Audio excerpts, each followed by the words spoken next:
Hello friends, how are you? कैसे हो? आशा करता हूँ आप सब, आप और आपका परिवार सेफ और सेहतमंद होंगे, खुशहाल होंगे। खुश रहिए, मस्त रहिए। बाकी तो सबको मारो गोली। आज का टॉपिक बहुत सारे लोगों के दिमाग में चल रहा है। सर, मोबाइल बंद कर दे तो क्या होगा? सिम कार्ड निकाल के फेंक देंगे तो क्या होगा? एड्रेस बदल देंगे तो क्या होगा?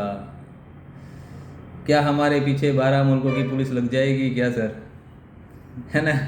सबके दिमाग में ये टेंशन चलता है। मतलब तो आज इसी टॉपिक पे बात करेंगे। अगर आपने मोबाइल नहीं उठाया, किसी का फ़ोन नहीं उठाया तो क्या होगा? सिम कार्ड निकाल दिया तो क्या होगा? और एड्रेस बदल दिया तो क्या होगा? क्या हो सकता है और इसका क्या रास्ता है? अंत तक वीडियो देखें, पूरा समझ में आ जाएगा। तो जब भी कोई इंसान, कोई भी व्यक्ति लोन लेता है, आज मैं जो लोन की बात कर रहा हूँ वो है अनसिक्योर लोन। सिक्योर लोन की बात नहीं कर रहा मैं। सिक्योर लोन में तो क्या होगा? आपने एड्रेस बदल दिया, मोबाइल भी बदल दिया, आप दुनिया से चले भी गए, तो सिक्योर लोन में आपके प्रॉपर्टी के कागजात बैंक के पास हैं, नीलामी करके कवर कर लेगी, दैट्स इट। लेकिन अनसिक्योर लोन में बैंक को ज़्यादा परेशानी होती है। तो सबसे ज़्यादा वही टेंशन, मतलब आप जो पर्सनल लोन है, क्रेडिट कार्ड लोन है, ऑनलाइन ऐप से लोन लिया है, बिजनेस लोन है, ये सारे लोन अनसिक्योर लोन है। और उसमें जब ईएमआई बाउंस होना शुरू होती है तो परेशानी शुरू हो जाती है। फिर कॉल वाली, और फिर वो आपको पता ही है, फर्जी भिखारियों वाला खेल शुरू हो जाता है। तो वो हरासमेंट से व्यक्ति परेशान हो जाता है और फिर सोचता है, उनके पास फिर दो रास्ते बचते हैं जब इतना परेशान हो जाता है सारी प्रोसेस से, हरासमेंट से, कि या तो वो बंदा सुसाइड का सोचता है, या फिर सोचता है कि ये सिम कार्ड निकाल के फेंक दूँ और कहीं और दुनिया में कहीं और चला जाऊँ, है ना? तो ये दोनों रास्ते हैं, जो सुसाइड और एड्रेस चेंज और सिम कार्ड। तो सबसे पहले कुछ लोग ऐसे हैं कि जो 50,000 और 1 लाख के लोन के लिए भी परेशान है। सुसाइड कर लूँ, क्या करूँ सर, मेरा ये बाउंस हो गया, मेरी टीवी का ईएमआई बाउंस हो रहा है, स्कूटी का ईएमआई बाउंस हो गया, क्या सर मैं क्या करूँ? तो उन लोगों को मैं कहता हूँ, यार ये कोई परेशानी नहीं होती, न ये सुसाइड का बहाना है, न इसके लिए आपको एड्रेस बदलना, घर छोड़ना है। कंज्यूमर लोन लिए तो आप एक काम करो ना, इतनी परेशान हो ही रहे हो तो जो चीज़ लिए वो उठा के उसके मत्थे पे मारो, बात खत्म, मामला फिट। क्यों टेंशन ले रहे हो इतना? 50,000 1 लाख में, अगर 50,000 1 लाख की लोन है, या फिर वो कंज्यूमर लोन है, और ये जो कंज्यूमर लोन या फिर ये छोटी छोटी है, वो ज़्यादातर स्टूडेंट होते हैं, छोटी एज होती है, कभी इतना दर्द देखा नहीं ज़िंदगी में, दर्द क्या होता है अभी उनको पता नहीं, तो वो 50,000 के लिए भी इतने परेशान रहते हैं। तो मैं तो कहता हूँ कि भाई, ये अगर छोटी छोटी लोन है, अभी आपकी एज नहीं है, घर पे बता दो, बात खत्म हो जाएगी। हाँ, आपके पापा आपके कुछ कुटाई करेंगे कुछ दिन, आपकी रगड़ाई होगी थोड़े दिन, लेकिन अच्छा है रगड़ाई हो जाए, अभी कुटाई हो जाए, आगे बड़ा मामला होने से पहले ही आप ये मामला सुलझ सकता है। ठीक है? तो कुछ उसकी कुछ कमेंट भी थी, सर मेरे मोबाइल की ईएमआई बाउंस हो, 2 ईएमआई बाउंस हो गई, क्या करूं? भाई, मोबाइल की ईएमआई बाउंस हुई तो मोबाइल बेच दे, और जो बाकी ड्यू पेमेंट है पूरा भर दे, बात खत्म। कहाँ टेंशन की बात है? कहाँ इतना बड़ा जिंदगी का बड़ा हो गया कि अब मेरा क्या होगा? नहीं सर, मोबाइल के बिना तो फिर मैं वो टेलीग्राम पे मुझे रील्स कैसे देखूंगा मैं, है ना? वो ठुमके वाले को भी देखना पड़ता है, उसके बिना रात को नींद नहीं आती। एक काम कर भाई, तू कटोरा ले, उसमें थोड़ा पानी ले, उसमें डूब के मर जा, उसके सिवा कोई रास्ता नहीं इस प्रॉब्लम का, है ना?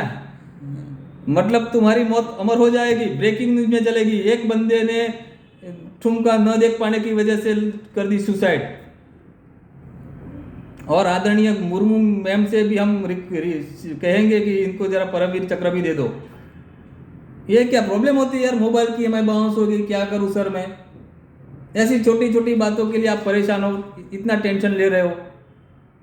कुछ नहीं है, जिंदगी के दर्द में ये किसी कहीं आता ही नहीं है, लेकिन आप दर्द लेके बैठे हो।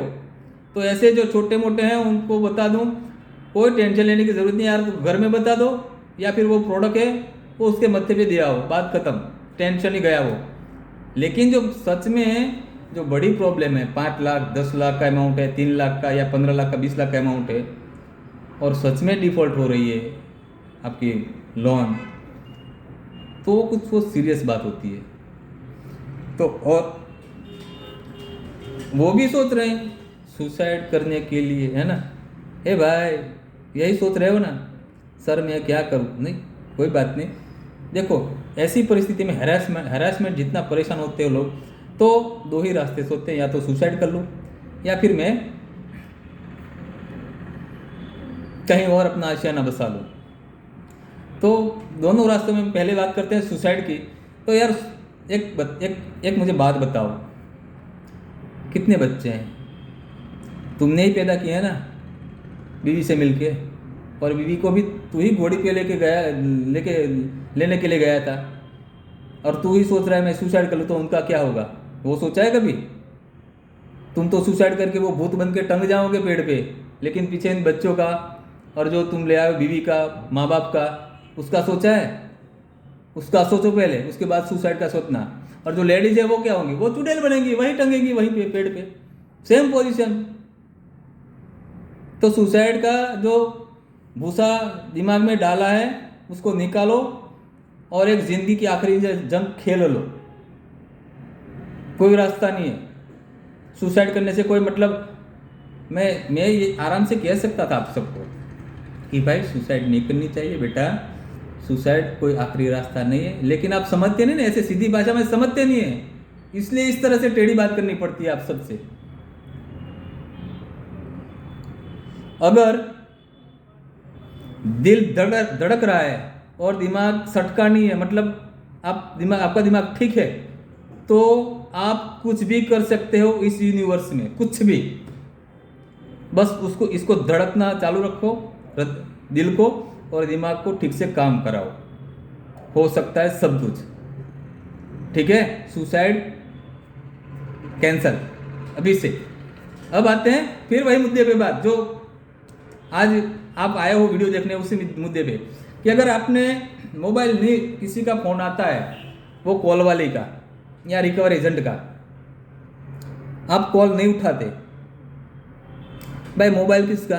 तुम्हारा, खुद के पैसों से लिया था ना, मोबाइल तुम्हारा, मर्जी है तुम्हारी किसका फोन उठाना किसका नहीं उठाना। संविधान में कहीं नहीं लिखा कि फोन नहीं उठाना क्राइम है, लग जाएगी आपको वो कलम, जो भी धारा होगी वो, कहीं नहीं लिखा। तो फोन रिसीव करना न रिसीव करना मर्जी आपकी। दूसरी बात, सिम कार्ड निकल कर फेंक दिया, नहीं मजा आया भाई। जियो का सिम कार्ड था, वो मुकेश भाई 350 में देते हैं, हमें BSNL का लेना था 250 में, हमारी मर्जी है ना। तो सिम कार्ड भी बदल सकते हैं, ये जरूर नहीं कि जो अकाउंट में नंबर दिया है, मोबाइल नंबर, वहाँ फिर हमें इंफॉर्मेशन देनी पड़ेगी कि भाई हमने ये नंबर चेंज कर दिया है, आप चेक बदल दो, वो ज़रूरी नहीं है, तो वो भी क्राइम नहीं है।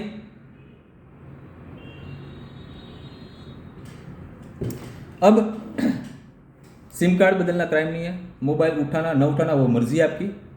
तीसरी बात है, एड्रेस बदल दिया तो क्या होगा। थोड़ा सिंसियरली, थोड़ा यहाँ पे सोचने की बात है। अगर एड्रेस, जो घर था वो आपका था, परिस्थिति खराब हुई, आपने बेच दिया, कहीं और जगह पे किराए पे रह लिया, वो मर्जी है आपकी भाई, घर आपका था, आप बेच सकते हो। ज़रूरी नहीं कि आपने घर बेच दिया तो फिर वो एड्रेस वहाँ बैंक में देना पड़ेगा, या फिर जहाँ पे कंपनी है उसको देना पड़ेगा, जहाँ आपने लोन लिया है वहाँ एड्रेस आपको फिर से अपडेट कराना होगा, वो कंपलसरी नहीं है, वो मर्जी है आपकी। आप किराए पे रहते थे, इस सिटी में धंधा नहीं चला, सिटी चेंज करना चाहते हो, बदल दो सिटी। संविधान में कहीं नहीं लिखा कि लोन लेने के बाद सिटी नहीं बदल सकते, लोन लेने के बाद सिम कार्ड नहीं बदल सकते। तो सिटी क्या देश भी बदल सकते हो। वो भी विजय माल्या चला गया, यहाँ भी मतलब वो भी 9,000 करोड़ का, यहाँ वो एक्ट्रेस के साथ चुमिया ले रहा था, वहाँ वो गोरियों के साथ ले रहा है, फिर भी नहीं। देखो पूरी भारत सरकार भी नहीं वापस ले आ रही। प्रयत्न तो कर रही है, लेकिन वो इंटरनेशनल मैटर है, हम उस पर नहीं जाते क्योंकि वो बड़ी मैटर है, अभी हम उसमें हम नहीं बात कर सकते अभी यहाँ पे, है ना। तो कहने का मतलब यार, आपका 5 लाख 10 लाख के लिए आप सोच रहे हो कि मेरे पीछे पुलिस। भाई 150 करोड़ की आबादी है भारत में, पुलिस को यही काम बचा है क्या कि आपके 5 लाख के लिए आपके पीछे पड़ी रहे। और जो विदेश, कुछ मुझे मैसेज ये भी थे कि सर मैं लोन लेने के बाद कुछ समय के बाद विदेश चला गया, अब वहाँ आऊँगा तो क्या होगा। बस पुलिस तुम्हारा एयरपोर्ट पे इंतजार ही करेगी क्या, वही 5 साल से, कि ये बंदा आए और मैं उठा लूँ। आओ यार, अगर फॉरेन है तो वापस आओ, जब देखा जाएगा उनको पता चलेगा तो जो भी बेल लेनी है बेल लेके फिर कोर्ट में केस चलेगा, और क्या। तो आपको मोबाइल उठाना न उठाना मर्जी आपकी, सिम कार्ड बदलना मर्जी आपकी, एड्रेस बदल दो, सिटी बदल दो, बल्लू आपकी जेल से फरार, है ना।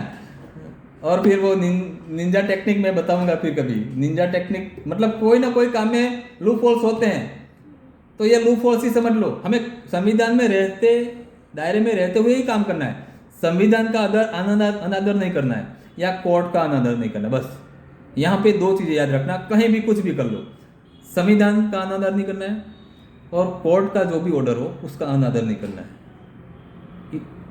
कहीं भी लफड़ों में नहीं आओ। हाँ पुलिस, आप सोचते हो लोन लेने के बाद पुलिस आती है, लेकिन कब आती है वो बताता हूँ आगे बताऊंगा पुलिस कब आती है, आपके घर पे कब आएगी। चलो आपने अगर सिटी बदल ली, सिम कार्ड बदल दिया, सब कुछ कर लिया, कहीं और अपना आशियाना बना के वहाँ धंधा सेटल कर लिया, लेकिन दिमाग में रखो जब भी धंधा सेटल हो लोन सेटलमेंट के लिए आना है। 3 साल बाद, 5 साल बाद या 10 साल बाद, कभी भी लोन सेटलमेंट करके क्लियर करना है, क्योंकि वो कॉल करते रहेंगे अपने अपने टाइम पे और वो आपको ट्रैक भी करते रहेंगे। ऐसा मत सोचना, ट्रैक के भी उनके पास बहुत रास्ते हैं, बहुत। आज की टेक्नोलॉजी में तो उनके पास बहुत रास्ते हैं। मैं आऊँगा कभी वो वीडियो लेके स्पेशल कि कैसे कैसे वो आपको ट्रैक करेंगे और जहाँ से आप बच सकते वो कमेंट करना, मैं बताऊँगा, शायद नेक्स्ट वीडियो में लेकर आऊँगा अगर आपकी इच्छा होगी तो फिर वही आते हैं टॉपिक पे। चलो एड्रेस सब चेंज कर लिया, सब मतलब अब आराम से रहने लगे।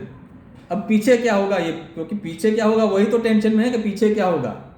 पीछे ये होगा कि आपके जो आपने जो लोन ली थी क्रेडिट कार्ड के या फिर पर्सनल या फिर कोई ऑनलाइन ऐप से, तो वहाँ पे आपने रेफरल दिया होगा, रेफरल्स नंबर आपके दोस्तों का, 2 दोस्तों का, तो सॉरी तो वो लोग उनको परेशान करेंगे।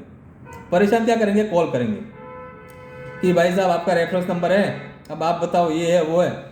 तो आप पहले से ही अपने जो दोस्तों का नंबर दिया उनको बता दो कि मैं जा रहा हूँ, मैं तुम्हें भी नहीं बताऊंगा, क्योंकि आप उनको भी मत बताओ, क्योंकि वो कॉल करेंगे, परेशान होकर आपका दे सकते हैं एड्रेस।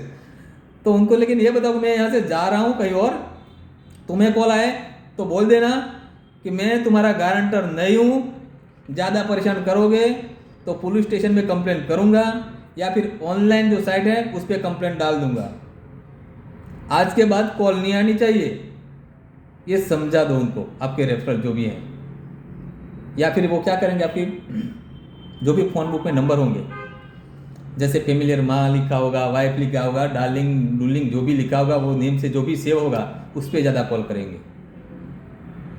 और वो लोग पीछे आपके पीछे परेशान ना हो, तो उन सबको बता दो कि जब भी कॉल आए बोल देना आज के बाद कॉल नहीं आनी चाहिए, या तो पुलिस में कंप्लेंट करूँगा या फिर ऑनलाइन साइट पे साइबर क्राइम पे साइट है वहाँ पे कंप्लेंट करूँगा। अच्छे से उनको धमकाना है, वो कॉल नहीं आएंगे फिर से।